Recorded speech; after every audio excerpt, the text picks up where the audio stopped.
একটানা ১৬ বছর গর্ভবতী, এবার থামতে চান সেই 12 সন্তানের মা।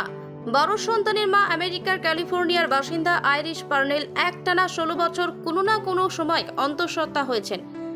একটানা 16 বছর কোনো না কোনো সময়ে অন্তঃসত্ত্বা ছিলেন আমেরিকার ক্যালিফোর্নিয়ার বাসিন্দা আইরিশ পার্নেল। মা হয়েছেন 11 বার, কিন্তু এবার সত্যিই থামতে চান তিনি। পেশায় নৃত্য প্রশিক্ষক আইরিশের সঙ্গে 2005 সালে আলাপ হয় আন্তর্জাতিক নৃত্যশিল্পী কর্ডেলের সঙ্গে। প্রণয় বিবাহের দিকে গড়াতে সময় নেয়নি।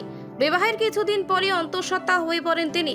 কর্ডেলের আগে থেকেই এক পুত্র সন্তান ছিল, তারপর একে একে 11 সন্তানের জন্ম দিয়েছিলেন তিনি। স্থানীয় সংবাদ মাধ্যমকে আইরিশ জানিয়েছেন তিনি কর্ডেলের সন্তান গর্ভে ধারণ করতে ভালোবাসেন। সন্তান ধারণ করা তাকে আধ্যাত্মিক উত্তরণের সুখ দেয় বলেও দাবি করেছেন আইরিশ।